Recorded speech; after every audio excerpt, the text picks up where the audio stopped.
Hello, all you hardcore boxing fans out there. How are you doing? It's Russ here from Porky's Corner, the voice of hardcore boxing, on this bank holiday Monday morning. Today I'm joined by Richard from Rotherham. How are you doing, Richard? Really good. Russ, how are you, bud? All right, making your debut. Yeah, debut today. How are you? Are you all right? Yeah, good. Yeah, looking forward to going to the gym later and having a chat with you now. Brilliant. A big boxing fan, Richard? Yeah, huge. Don't go to as many shows over the last 4 or 5 years as I used to do. So I used to go to a lot of shows in and around Sheffield. You'll remember the old Pine Grove shows and Oh, Dennis. many years Dennis. ago. Dennis. Doncaster Dome and been to a few title fights. Central area title fights and things like that. Was there when Clinton Woods won his all those years ago. You probably was as well. I didn't go to. No, I didn't know them. I didn't know them then, but I know Clinton made his debut at Pine Grove on a Dennis show. Yeah, and I think he won a Central area. Did you just say there? He won it there. Yeah, he did win it there. Good night. It was a good night. Oh, Pine Grove, eh? Reminiscing. Yeah. Okay then. Fire away. I think you've got a couple of things you want to talk about. Just ask away and we'll have a bit of a debate or a chat, Richard. Yeah, start off with what do you think of the silence from Billy Joe, the surgery? Well, this is how I look at it, right? With how he's conducted himself over years outside of boxing. Anything that he says, I don't believe, right? Because he's got form for twisting and manipulating and whatever it is. Look, I don't believe, because once you tell me a lie, anything else you say is no good. So I don't believe that he's got this injury that they're saying. And we've now seen pictures. Eddie Hearn said that he's been with him after his surgery. Well, we're scarred. What surgery? Where's photographs? Where's x-rays? And we were asking for Daniel Dubois' x-rays, wasn't it? So where's Billy's x-ray? Where is all this stuff? Where is it all? Where is it? I don't believe it till somebody comes out and shows me. I don't believe it. I'm just like that. I know what boxing industry works like. It's full of liars and vagabonds. I don't believe it. So if people want to go around saying they believe it, that's up to them because they probably know him or they work for IFL or they're connected to him along the line and they don't say anything. But me personally, I don't believe it. There's just nothing, is there, on social media at all? Nothing. Nothing on Instagram, nothing on YouTube, no interviews with IFL. No. Michelle Phelps, nothing. They don't, you see, because they all want access, and they all know that MTK have got that many fighters now that they can't upset anybody because they'll lose. Look, these people rely on access for the job. They can't do what I do because they ain't got no gonads. They can't do what I do. So they have to rely on having access to these other people. You see what I mean? And if they don't have access, they're no good. They've got to go on. They've got to go to job centre, haven't they, at Maltby? Get to the job centre. That's what they've got to do. So they're staying silent. They know it's wrong. And they're battering the hatches down. They know it's wrong because they know boxing. All these, your Cougans, Michelle Phelps, all that lot, Umar and them, they know it's wrong. But they don't say a word. Gareth A. Davis knows it's wrong as well. But he's now into the circle, isn't he? So he can't say anything. Oh, scared to death. That's what I have a problem with. Yeah, I met Gareth in Tuscaloosa just before the Tyson Fury rematch. I had a chat with him. That's probably a story for another time. Oh, God. We chat on the phone. So, and I heard you mention a little bit about Cash Ali the other day, just a little bit on that. What do you think the future holds for Cash now? Knowing Dennis as I do, it'll either go two ways. One, he'll want to milk it and get Cash better and let him come on and blossom.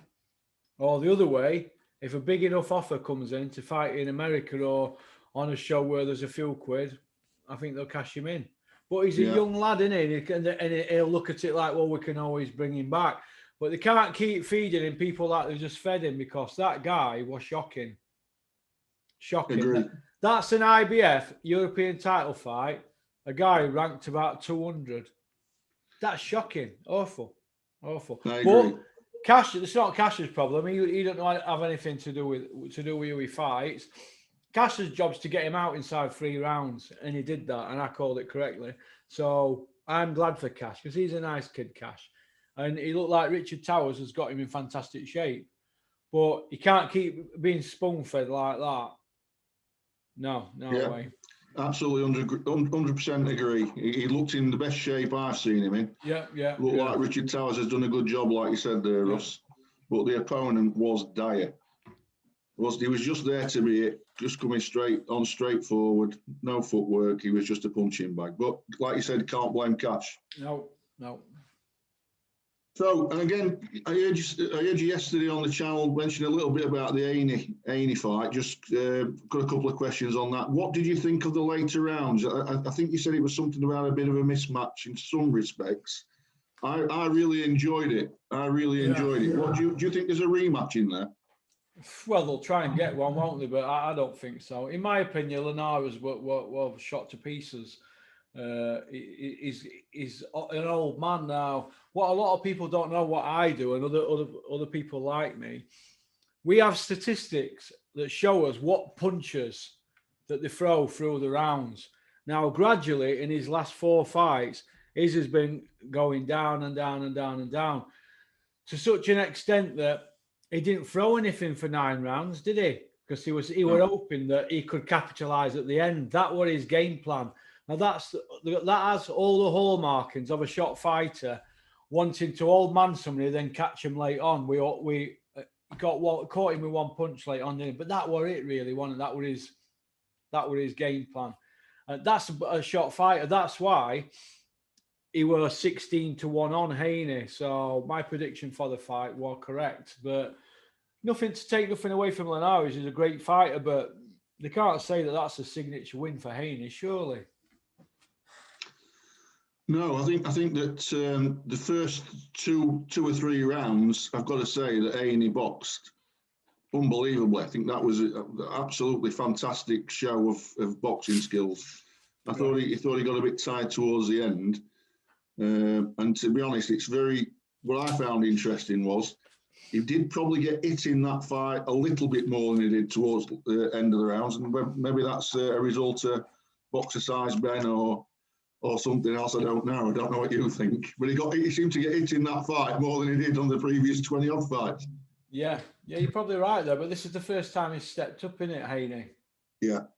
And he's stepping up against an old shot fighter that tried to old man him. And he just didn't have enough zip about him. And it'll be the same when Manny Pacquiao fights Errol Spence. Time waits for nobody, in my opinion. Don't me say that Manny Pacquiao is not a great fighter, Richard. He's just at that sort of age. I think you have to change your style a bit, don't you? Like Bernard Hopkins did. Yeah. You know what I mean? So. Yeah.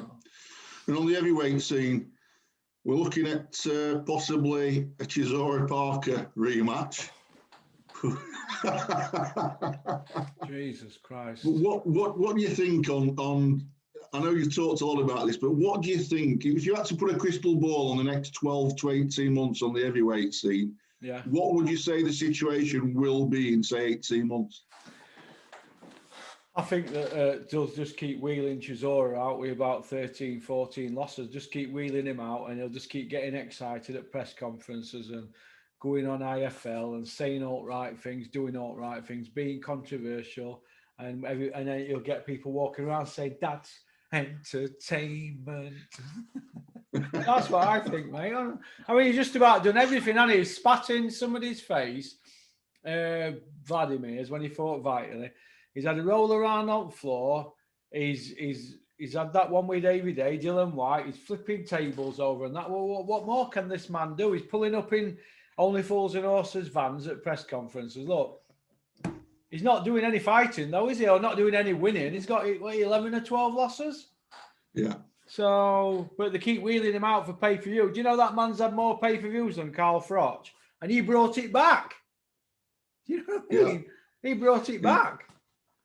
Yeah. And same question, really, mate. Just on the heavyweight scene in general. If you got a crystal ball, you said 18 months' time, this is what it's going to look like. What do you think? I think. Well, I'm going to be controversial. I'm going to say something totally different. I think you might see Joshua sat at top at pile. I think Fury might have gone cuckoo. And I think Wilder might have gone cuckoo. And I think you might see people pushing for Ergovic and Tony Yoka for Joshua to fight them, the next gen. People like that. That's what I think. I think once Fury and Wilder have gone, I think it can move on because there's too much PR around it all. They need to concentrate on fighting and not being on their Instagrams too much because there's too much of that going on, isn't there? Do you think that? Do you think that the model of boxing needs to get its act together and be more like a UFC model, and to try and find some way, however that is? I know it's difficult, but to try and find some way where the best have to fight the best. Yeah, I mean, you wouldn't have got this in the 70s, Richard, would you? In the golden generation, would we? Ali, Ken Norton, Fraser, Foreman, Ernie Shavers, people like that. Real fighting men that fought each other. And what have we got now? We've got people being kept apart. Tyson's fighting Wilder, but technically he's beat him twice, hasn't he, really? Yeah. He's lost 2 rounds out of 19. This is, like John Fury's been telling us, chosen few.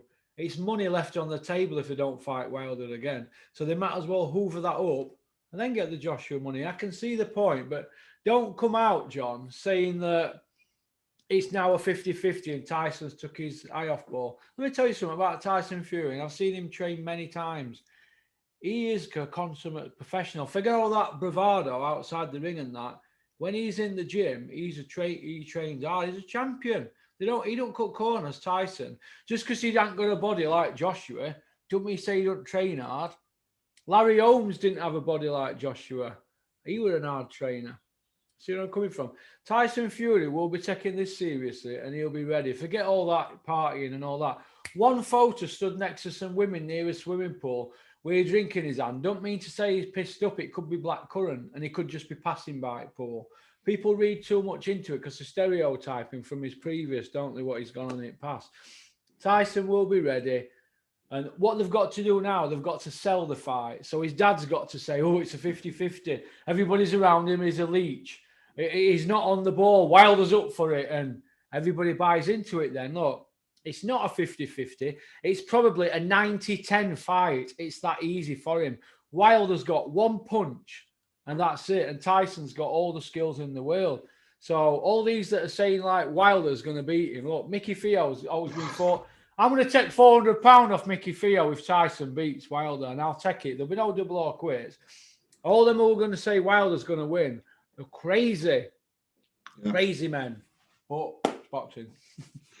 Cruiserweight division. What's your thoughts on it at the moment, mate? It seems pretty lively.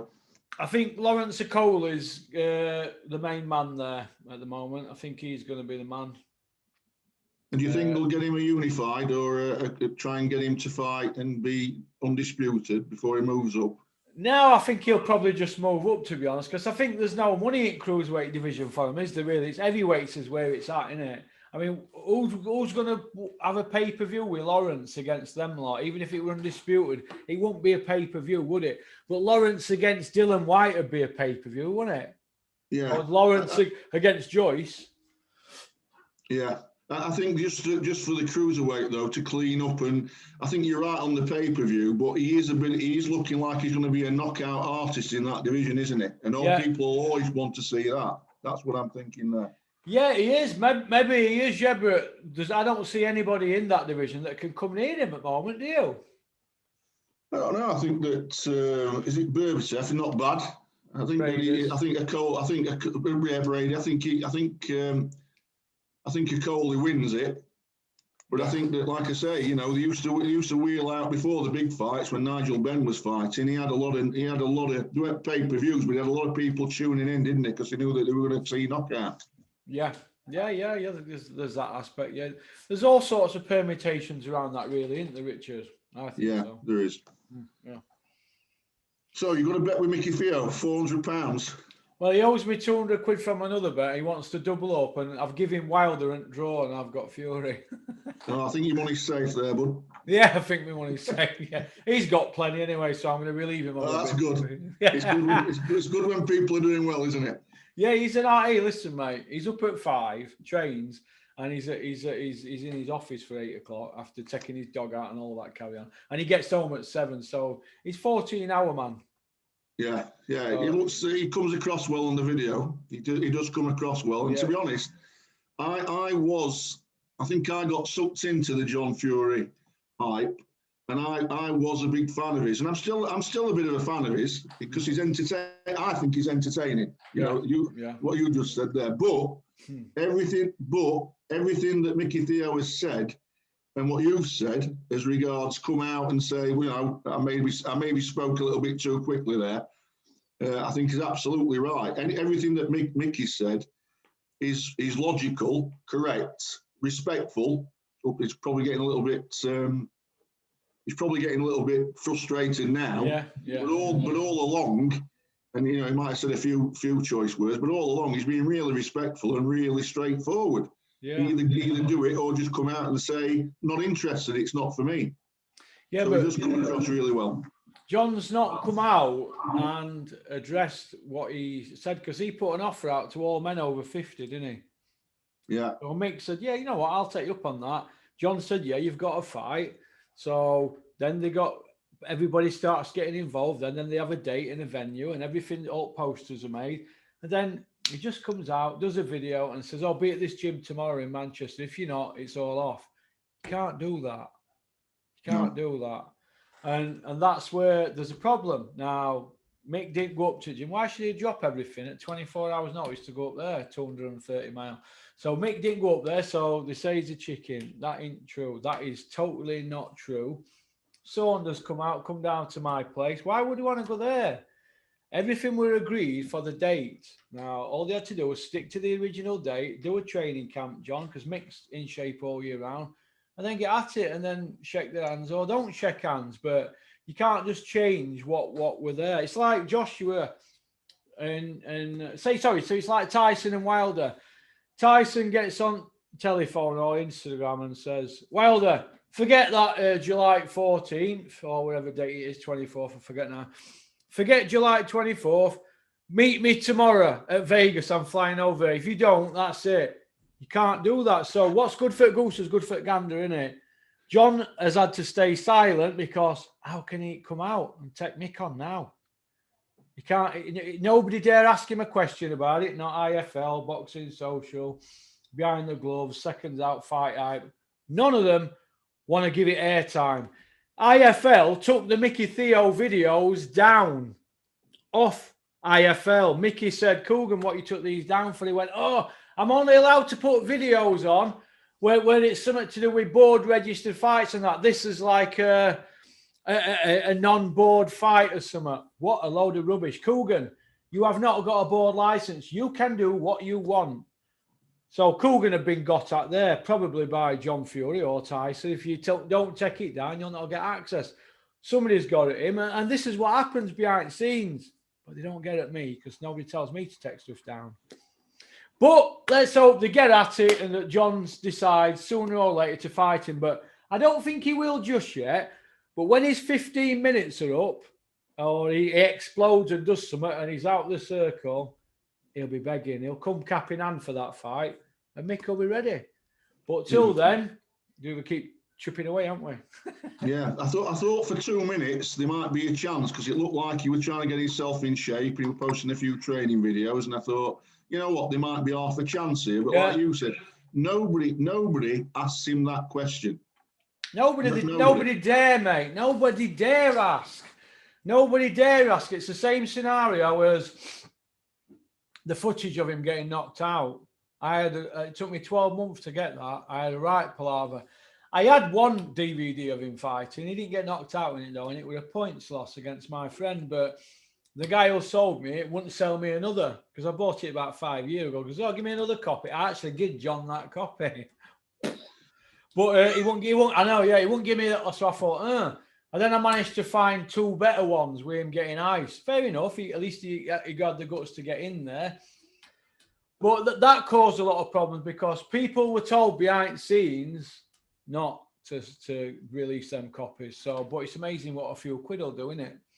Yeah, I did a bit of research maybe 10 years ago, and you know, I'd look at his boxing rec and try to find footage of him 10 years ago, and it just did not exist. No. Well, so, you know, old Porky got it, kid. Yeah. the video that you posted with Mickey Theo and that guy who's associated with him was absolutely fantastic TV. That was good. I thought for a second it was going to kick off. And yes, in Courtyard, yeah. He's from Ulm. He's connected to travelling people and things like that. Yeah, he's. But Mick played it cool. I don't think it would have done that. He would have been an handful, like big 30-stone bloke or 28 stone or whatever. He was a big bloke. He made me look like Twiggy. But actually, he's a nice guy, and I've got a lot of love for him. But it was a bit of a tense situation, and hopefully he can bring John to the table, and because he knows people who John knows, and they might be able to come to some sort of arrangements to get at it. Whether it'll be on a street fight or in a ring, let's hope he can do it, because I think it's last throw at dice for me, because I can't try anymore, can I?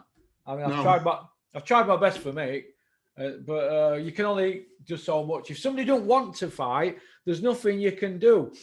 But the fact that he's not come out and said, Mick, let's leave it. We're grown men. I'd respect him if he said that, or if he said he got carried away. But then when he's going over and over things, like the Sun newspaper interview, where they says, "Oh, did you fight bare knuckle?" He went, "Yeah, I beat an Irish champion for £100,000 in 1992. Well, which Irish champion was it? Where did it happen at? Who were watching? Who were the refs? Where's the footage? 1992. Everybody had camcorders. There isn't anything, because it didn't happen. It would never happen. I know people that know him very well. It didn't happen. So why lie? Why say you fought somebody for 100 grand? What were his reply? Do you know, for the love of me, I can't think of his name. If you fought somebody for 100 quid, you'd remember his name, wouldn't you? Because I know I would. You mind 100 grand?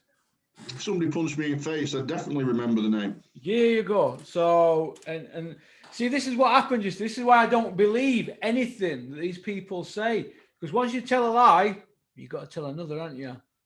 Or you've got to shut it, or you've got to shut it down. I don't want to go into detail because it looks like I'm roasting them, but it is what it is. I've tried for Mick, and I can't try anymore.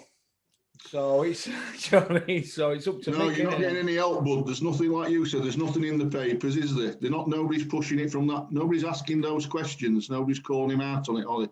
We had a Sun newspaper guy who we know very well, and he's introduced us to another guy because he was saying, I can't really put anything in paper about you wanting to fight John, Mick. Well, why not? Because we'll lose access to big fella. We've got a good relationship with him, but I know this other guy who might. And he were like, oh, I don't really know. You know, we're talking about heavyweight champion at Wales' dad here. Yeah, but in this PR, this is what you people doing it. Didn't want to put it in because they're controlling the media and everybody around them. Do you see where I'm coming from? This is how it is. Boxing is a lawless sport and everything around it. That's just the nature of the beast, I'm afraid. Yeah, I mean, when it happened with the BBC, didn't it, with Tyson? Yeah. Yeah, it did, yeah. And boots on the other foot now, isn't it? Yeah, absolutely. So, okie dokie. And is there anything else you'd like to talk about, Richard? I could talk to you for ages, bud. I could talk to you for ages about, you know, boxing and all things associated with it. Fire away. We've got about 10 minutes. If you is it boxing that you're only interested in, Russ, or do you like UFC and mixed martial arts? Do you go to any of those shows? I've been asked. I'm not going to say who off. A close friend of mine knows some UFC people. One of them's going to fight for a world title this year or next year. And I've been asked by this lad's father if I'll get involved and do what I'm doing now, but into UFC. But I don't know anything about it. I've not followed it. I know Conor McGregor's a good fighter, and I think he's about the only one I can. George St. Perry, he's good, isn't he? But I don't know the sport. I don't know anything about it. I don't know the rules. I know Dana White runs it with an iron fist. I don't know the sport, and I wouldn't like to talk about something I don't really know anything about, because only way around it would be for me to look at other people's videos and pinch stuff off them, and I couldn't do that. It's not in my that's not my character. That's not what I'm about. So I'm probably going to have to pass on UFC. Although I do respect them, but I'm old school. I like boxing. I'm 51 year old nearly, so boxing's my passion, and I enjoy it. Bud. You're young man. How old are you, Richard? How old are you? I'm 51. Are you 51? Oh, the same age as me then. 51. Good man. Yeah, this year. It's not good, is it, getting older? No, it ain't. No, it's not good at all, mate. But we plod on, don't we? Who are you? Probably spoke about this before, Russ. But who are your, top fighters? Who, when you look back, and I think obviously we're the same age, and we've probably been brought up on the same stuff. Obviously, we both love it. Who are your sort of top 3 or 4 fighters? And why? Carl Froch. Yeah. Because I followed his career from day one, and I remember him when he used to have a purple Mark IV Escort 1.6 diesel GL, and he used to put red diesel in it. And I think appreciate that, will he? No, and I think before that, or after that, Carl, I know you're watching, or Lee will be watching. He had a 1.4S, and I didn't see this though. 1.4S Fiesta with pepper pots on it, and he wanted to pretend it were an XR2. XR2. But no, Carl Froch. I followed Carl Froch. What I liked about him, he had a swagger about him. Anybody who don't believe me, go and watch Carl Froch versus Damon Haig, and watch the interview after he demolishes him for a British title and defends Commonwealth, I think, in one round. Go and look at the interview afterwards, and some of his earlier interviews at British Boxing Board of Control Awards and stuff like that, when he used to have streaked hair. He had a swagger and an aura about him, and I liked that. But in real life, he's not like that. He ain't like that. He's quite shy, Carl, actually. But there's a switch that goes on, like with most boxers, isn't there? That when they get near a camera or they get in that ring, they turn into little monsters or something. I don't know, but I liked that about him. He just bulldozed his way through domestic level, didn't he? So I followed Carl, I like him. I like Muhammad Ali, obviously. Josh Whale, I like Josh Whale, obviously, because I've become his pal. I like Josh. Robin Reed, Clinton Woods. People like that. Clinton Woods, he fought at such a high level, from fighting Roy Jones to losing to Tarver, were a 7-year period. 15 fights of a 7-year. And you say a lot of them were very hard fights. And I think Dennis got the match right with him. How he matched him, he brought him on brilliantly. But he had a thoroughbred, and they taught him how to run correctly. And that were a good team, that Clinton and Dennis. So I admired Clinton a lot. Who else do I admire? I liked Ryan Rhodes for years and Naz, but I like Ryan Rhodes more. I thought he was a better technical boxer. But I felt that Ryan Rhodes fought at the wrong weight, and I thought he didn't do himself justice fighting at that wrong weight. If he'd have been a light middle or super welter all his career, I think he'd have been a superstar, really, in the Charlo League. But I think that bad turnings, bad advice, and maybe cost him. But I thought he did well when he went to Dave Caldwell, so I give Dave Caldwell a little bit of respect there, but not too much. But I thought he did well when he went there, and he won a European. He beat Jamie Moore, didn't he? But I think it were over really then. We'd already seen best of him. Them times in '90s, late '90s, and early noughties was when he should have capitalised, and he didn't. And I think bad matchmaking. And look at that Grant that he fought in his 16th. Otis Grant. He fought him, didn't he? In his 16th fight or something, when he were a babby. Yeah. And I didn't think he were ready for somebody as seasoned as that. And he were fighting at wrong weight as well. And he were a massive middleweight, wasn't he? Him. And Ryan were really... Go on. Sorry, mate, I was at that fight. Oh, yeah. Well, Ryan would have blown up like middle, wasn't he? Fighting a huge middle. And I think they got it all wrong. I think they missed a trick there or something. I don't know why. But whether he took that fight for money or not, I don't know. But I just think that is a career of somebody who was the real deal, but were not looked after correctly. I think a bit like Kell Brook, but at least Kell Brook made more money and won a world title. But I think that you could look at them two careers. And Kell Brook, I was a big Kell Brook fan, I still am. I think you could look at them two careers and said, you know what? They could have done better. But the teams could have done better for them. But yeah, I followed them two as well. Just a quick one on that. It's just come to mind now as you said that about the teams could have done more for them. I've heard you mention things about sort of boxers not being looking after, and I didn't have this question in mind until you just said that. Yeah. Do you think that there should be more of an onus? Because I agree with you that they pay people to look after them and they should be looked after. But at the same time, do you think that sometimes the boxers have got to take more responsibility for their own well-being, for making the right choices and all the rest of it? What's your thoughts on that, bud? Yeah, I think that a lot of boxers, they should be like Clinton Woods and Carl Froch. They should get rid of all the leeches. You don't see Froch. I remember one of the first times I spent some time with Carl, come to meet me, and he was on his own with this big massive bag, whooping this big bag around. And I said, well, where's your entourage? And he went, what do I need an entourage for? I said, well, and you got an entourage? I said, no, what, I want to pay people to tell me, to carry me bags and all that. I carry my own bag. Well, tell people when to tell me, pay people to tell me when to eat and what to eat. And I've got a sports nutrition degree from Loughborough. So Clinton was saying he'd been no airs and graces. You see Clinton Woods up at where he lives, up Derbyshire, Sheffield area. He's still drive same car he's had about 6 or 7 years, and he'll go chippy. He'll be at chip shop or something. There's no airs and graces about them people. They don't need people when to tell them to get up. Clinton once said to me, if you can't get up in the morning as a boxer to do your run, it's over. He says, and towards the end of his career, his last fight or last couple of fights, he weren't doing them 6 mile hill runs. He were doing 5 mile and 4 mile. That's when it's over. You see, Calzaghe what's saying. Froch what's saying for first Groves fight, instead of doing run, you go on treadmill because your body's not recovering all the time, is it? But as regards entourages, could you imagine them having to pay all these people like what Billy Joe's just been paying and Kell Brook? Teams of people. You've got to fly them abroad or fly them to camps. They want paying. They want feeding, watering. Then you've got to entertain them. You've got to clothe them with tracksuits. Then you've got to fly them all home. Well, what's all that about? What? Could you imagine Carl having to put up with that?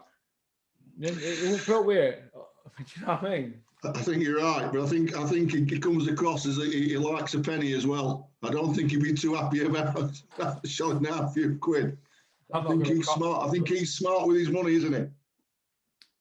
I'm not going to comment on that, but he's very frugal. He's frugal, shall we say? But he's a nice kid, and I get a lot of stick. People say, "Porky, you're always kissing his ass." I don't kiss his ass. I like him. I know we get on well, and he's a nice lad. He's been fetched up correctly by his mum and his family. That him and his brothers. And there's a nice kid, Carl. That's a fantastic story, and for me to play a tiny, small little part in his career, helping him out with statistics and bits and bobs here, there, and everywhere, all along the way. I'm quite proud of myself because there's a lot of things that he asked me and didn't know, and maybe didn't want to ask other people. So I feel quite proud of myself for playing a little bit of a small part in his career. But fantastic kid, fantastic human being. Sometimes he can come across as, I don't know, a bit aloof or what. I don't know. You've got to understand, right? He gets aggravation all the time, doesn't he, at shows and stuff like that. But he is a genuinely nice person, honestly. And people should stop giving him loads of stick, I think. Because he spilt his guts, mate, in ring, mate. Yeah, I didn't realise people gave you as much stick as what you're saying. He always comes across, right? He's got a bit of a dry sense of humour, hasn't he? And I think sometimes people don't get that. He is a bit dry. You know that 80,000 at Wembley joke? Yeah. I think that's wearing a bit thin, Carl, now. But people give him a bit of stick for that. And he does get a lot of stick, but he also gets a lot of praise as well. You don't have 1 million followers, do you, if you're not popular? But he's a lovely kid. He's married with 3 kids. He's not in debt. He's set up for life. his family is set up, and he's got his brains intact. And he got out at game a month before he were 37. So ain't that good? Yeah, Ain't brilliant that good? story. That's a great story, isn't it? Eh? Yeah, it is. I mean, I think that as much as I absolutely think he's an awesome fighter and one of the best we produced, I do have to disagree on your prediction of what would have happened with Calzaghe. I think Calzaghe would have just done him on points. In the primes. In the primes, maybe you might be right. But when he should have fought him, Calzaghe wasn't in his prime, and Carl were, and he vacated because Carl were in his prime. That were the time to beat him. That were the time. The timing were right. Calzaghe knew it. Frank Warren knew it because he wanted options on contract. Because I seen it. Big 45-page thing. So if you're that confident, why do you want two options? So if Froch beats him, then beats him again in a rematch, he's still got to fight for Warren another time. So why would Mick Hennessy want to let him keep fighting for Warren? And not, what's all that about? Why would you want options on him? Why, if you're that confident? Because Joe had got to top it and they were coming down. And it showed in them last two fights because he got dropped early doors, didn't he? Now, he got dropped against old men. Carl Froch wouldn't have let him off a hook like that in round one, would he? He'd have been on him like a rash. But we're never going to know. It's all hypothetically, he said, she said, didn't it? The Calzaghe fans are going to say Joe's going to win. And I say, that's what I say. And the Froch fans are going to say Froch is going to win. And Froch would have won, and I'd have just gone like that. From ringside. Sheep shaggers. But another video I'm not getting paid for. I might as well get me fines with, I know. But no, I just think he would have won. That's just, but I'm going to be biased, aren't I? Because he's my pal, isn't he? And I like him, and I like his style. I like how he goes in the ring. Listen, mate, I used to go around Nottingham on piss with my mates, and our ears were standing up on end. This is at 7 o'clock at night before we even go into arena because we know we're going to be entertained. Everybody who went out round Nottingham, crossing that bridge into Nottingham, we're going for next pub. Everybody were buzzing. The old town came alive when he were fighting in Nottingham, mate. Sheriff in Nottingham, mate. The old town came alive. What's Nottingham got now when somebody fights? They ain't got that. They ain't got it in Sheffield when any of these lot fight up here. I don't see it. Or Doncaster, where? Maybe they might have in Leeds, but he's been beat, hasn't he? Wannington. But when Carl Froch fought in Nottingham, mate, you could feel the vibe in the city that night. The whole city were buzzing, and after the fight, mate. And I don't think there'll be another one like it, mate. And they're putting a statue, apparently, I've been told, in Nottingham of him. Yeah, I believe so. Well deserved as well. Yeah, well deserved, mate. So, well deserved. I think that's about it, Porky. No problem, you Calzaghe fan. No problem. Well, listen, I'm not far from you, Richard. You're welcome anytime down here for a cuppa anytime you want. You know where it is. Definitely, mate. I'll pop down, have a drink, and we'll have a catch up, and we can talk about some other stuff that we may not talk about on here. Okay, then. Well, listen, you take care. Mate. Have a great bank holiday and all the best to you and your family. Cheers, mate. Same to you. Cheers, Russ. Bye-bye. Bye. Well, that were Richard from Rotherham, the posh part. Very good questions. Spoke very eloquently. I wish all my guests were like that. But everybody's different. Some people are a bit quirky, some people aren't. But it strikes me as a proper broad Rotherham Yorkshireman, and he came across all right. So, if anything, I've made a power through boxing, haven't I, today? So that's good, isn't it? So we've now got the Mickey Fio video to do. Mickey Fio diet tips. That's what you've all been asking for in emails. I mean, I'm only at General Dog's Body around here. I do as I'm told. So, all right. Peace out. Don't forget to like and subscribe. And leave a comment. If you want to join the members area, there's a link below. If not, it'll be in another couple of videos if you go back a few days because my tech guy's away at the moment. All right. Peace out.